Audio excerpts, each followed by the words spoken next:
المشاهدون الأكارم، السلام عليكم ورحمة الله. نشرة الأخبار نقدمها لكم من الفضائية التي نسهلها بالعناوين.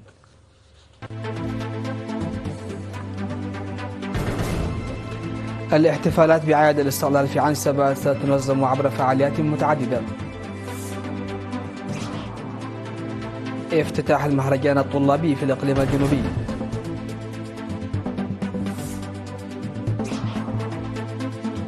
اختتام فعاليات مهرجان كلية الأورطة للطب والعلوم الصحية.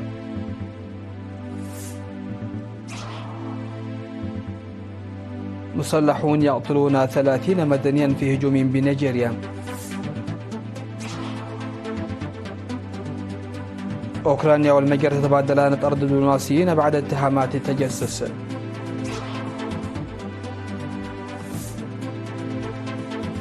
وفرنسا وبولندا توقعان معاهدة لتعزيز التعاون الدفاعي. أهلا بكم إلى تفاصيل النشرة. أعلنت لجنة تنسيق الاحتفالات في إقليم عنسبة بأن الاحتفال بأعياد الاستقلال 34 ستجري في الإقليم في إدارات الضواحي والقرى بمختلف الفعاليات تحت شعار خطنا درعنا المنع. وأوضح رئيس اللجنة السيد سراج الحاج اكتمال الاستعدادات التحضيرية ابتداء من 13 من مارس للاحتفال الذي سيجري في كرن على مستوى الإقليم. وأضاف أن برنامج الاحتفالات تتضمن منافسات في الأنشطة الرياضية التراثية والحديثة وأسبوع المدارس الذي انطلق في 6 من أبريل وبرامج أخرى. وأضاف أن البرامج التي ستستمر من 19 حتى 23 من مايو ستتضمن سيمينارات وعرض أفلام وثائقية ووطنية تسهم في توعية الطلاب والشباب وعروضا فنية في الشوارع وحفلات شعبية وكرنفال وغيرها من الفعاليات. وذكر بأن موارد القوميات المتعددة في إقليم عنسبة تعطي الاحتفالات رونقا إضافيا.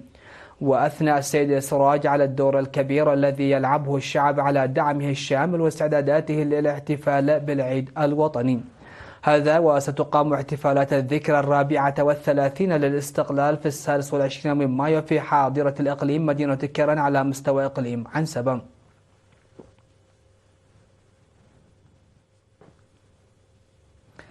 تستمر فعاليات أسبوع الاستقلال في مدارس الإقليم الأوسط التي بدأت في 7 من مايو.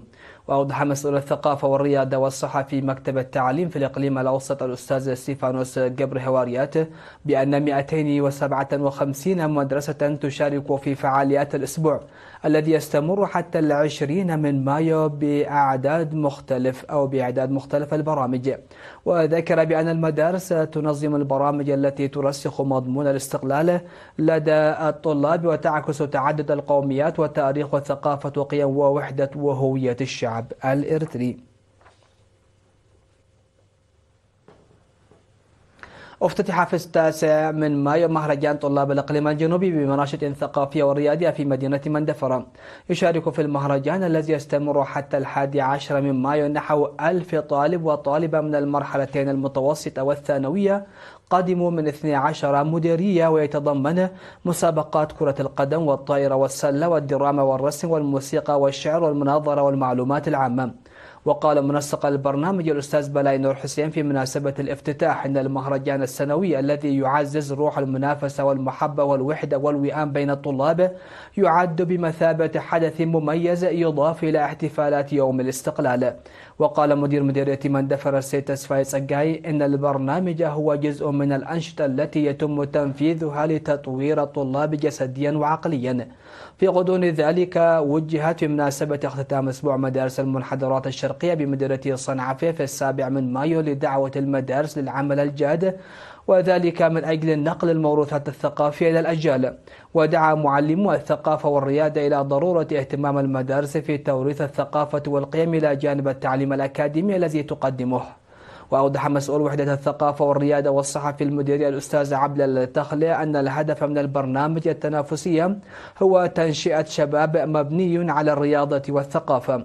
وذكر مسؤول خدمات التعليم الأستاذ عمر الدين محمد أن دور الوالدين مهم في الجهود المبذولة لبناء الشباب الكفء. توجد 8 مدارس للمراحل الابتدائية وحتى الثانوية في المنحدرات الشرقية في مديرية صنعاء.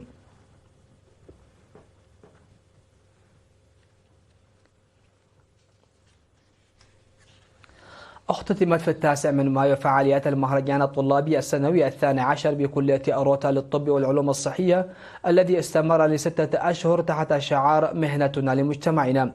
وقدم في مناسبة الاختتام عرضا يعكس التعليم المكتسب في الكلية بحضور المدير التنفيذي للمعاهد الوطنية للتعليم العالي والبحث العلمي الدكتور هيثم محصون، ورئيس الاتحاد الوطني للشباب والطلبة السيد صالح أحمد دين. تضمن حفل الختام ورش عمل ومسابقات في المعلومات العامة ومناظرات وخطابة وتحليلات وأنشطة ثقافية ورياضية مختلفة. وذكر في المناسبة بأن مهرجانات الكليات له أهمية كبيرة في تعزيز معرفة الطلاب في كافة الجوانب ورفع وعيهم السياسي والاجتماعي والثقافي والتشجيع للحفاظ على التاريخ والهوية والوحدة الوطنية. يذكر أن المهرجانات الطلابية 12 لكليات حمل مالو الزراعية وكلية التجارة والعلوم الاجتماعية في عد قيح وكلية العلوم في ماينفعي قد نظمت سابقا.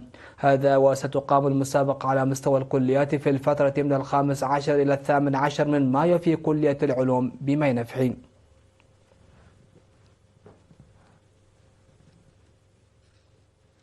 نظم قسم الثقافة والريادة في إقليم القشبركة مسابقات ثقافية في المديريات لتعزيز دور المجتمع في الحفاظ على التراث الثقافي.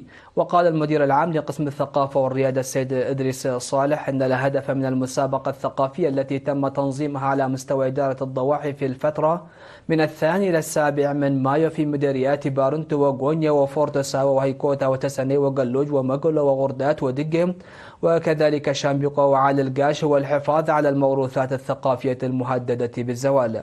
وقال إن المسابقة التي شاركت فيها 40 إدارة ضاحية تضمنت رقصات وأغاني تراثية تمثل 8 قوميات بالإضافة إلى الآلات الموسيقية التقليدية والتراث الشفوي، وتستمر في المديريات الأخرى.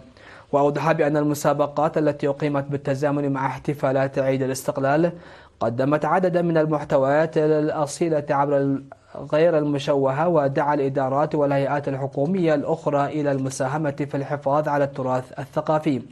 من جانبهم ذكر مدراء المديريات بضرورة مواصلة البرامج على مستوى التنظيم الأعلى لأنه سيخلق منصة لإدارات الضواحي لتعكس الموارد الثقافية التقليدية داخلها وتساهم في الحفاظ على التراث الثقافي.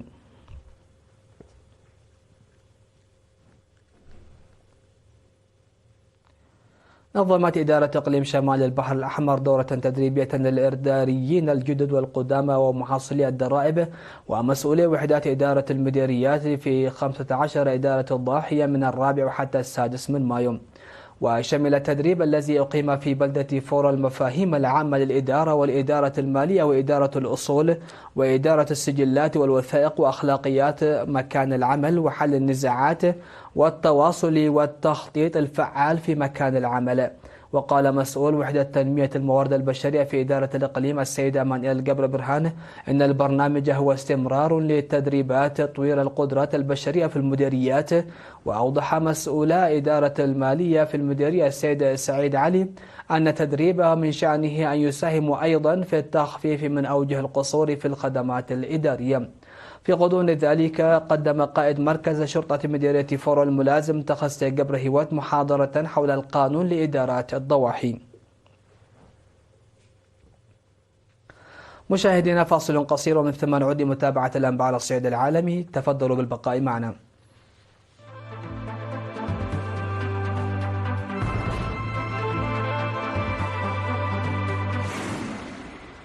أهلا بكم. على الصعيد العالمي أعلنت منظمات حقوقية أن مسلحين قتلوا بالرصاص ما لا يقل عن 30 مسافرا في هجوم بولاية إيمو جنوب شرق نيجيريا، مما أثار مخاوف جديدة بشأن العنف في منطقة تعاني من انعدام الأمن وفق رويترز. وقالت المنظمات إن منفذي الهجوم الذين يشتبه في أنهم أعضاء في حركة الشعب بيافرا الانفصالية المحظورة أضرموا النار في أكثر من 20 مركبة وشاحنة.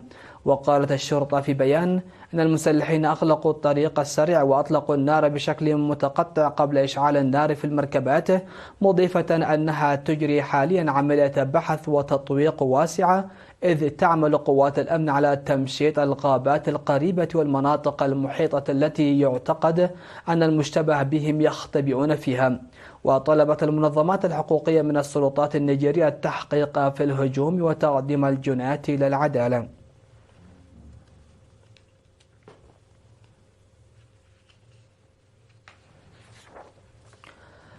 تبادلت أوكرانيا والمجر طرد دبلوماسيين اثنين على خلفية اتهامات متبادلة بالتورط في أنشطة تجسس.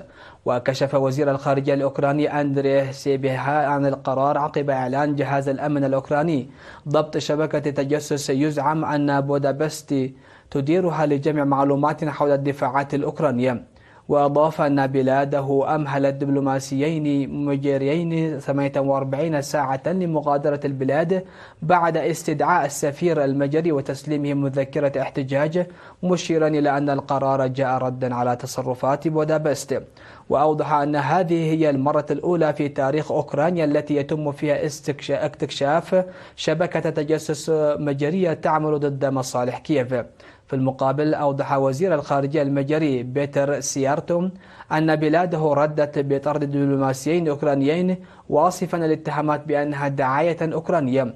واتهم سيارتو أوكرانيا كثيرا باستخدام دعاية معادية للمجر، داعيا إلى توخي الحذر تجاه التقارير التي تظهر في الدعاية الأوكرانية. وقع الرئيس الفرنسي إيمانويل ماكرون ورئيس الوزراء البولندي دونالد توسك في مدينة نانسي بشرق فرنسا معاهدة صداقة لتعزيز التعاون الثنائي. وأكد الرئيس الفرنسي أن هذه المعاهدة تتضمن بندا للدفاع والدعم المتبادل لإقامة شراكة دفاعية متكاملة، موضحا أنها لا تحل بأي حال من الأحوال محل إطار حلف الشمال الأطلسي أو الاتحاد الأوروبي. يشار إلى أن المعاهدة ستعزز الروابط القوية جدا بين البلدين في مجالات استراتيجية مثل الدفاع والطاقة والاقتصاد والصناعة، بالإضافة إلى التعاون العلمي واللغوي والثقافي. كما سيتم إنشاء آليات إضافية للتعاون مثل عقد قمة سنوية بمشاركة قادة البلدين. كما نصت المعاهدة على التعاون في مجالات ذات الأولوية في الصناعة والابتكار، بما في ذلك التقنيات الجديدة والذكاء الاصطناعي والطاقة والأمن السيبراني.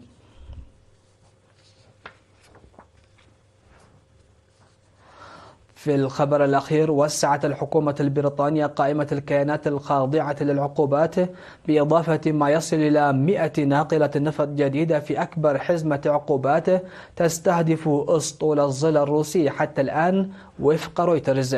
وأعلنت رئاسة الوزراء البريطانية أن الإجراء سيتخذ ضد السفن التي حملت بضائع تزيد قيمتها الإجمالية عن 24 مليار دولار منذ بداية عام 2024، مع تورط بعض السفن أيضا في إتلاف بنى تحتية حيوية.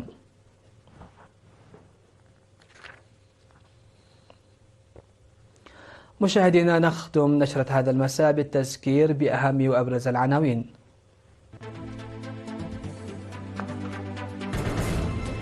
الاحتفالات بأعياد الاستقلال في عنسبة تنظم عبر فعاليات متعددة. افتتاح المهرجان الطلابي في الإقليم الجنوبي.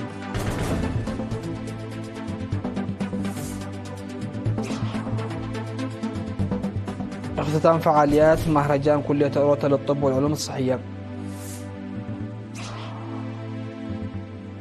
مسلحون يعطلون 30 مدنيا في هجوم بنيجيريا.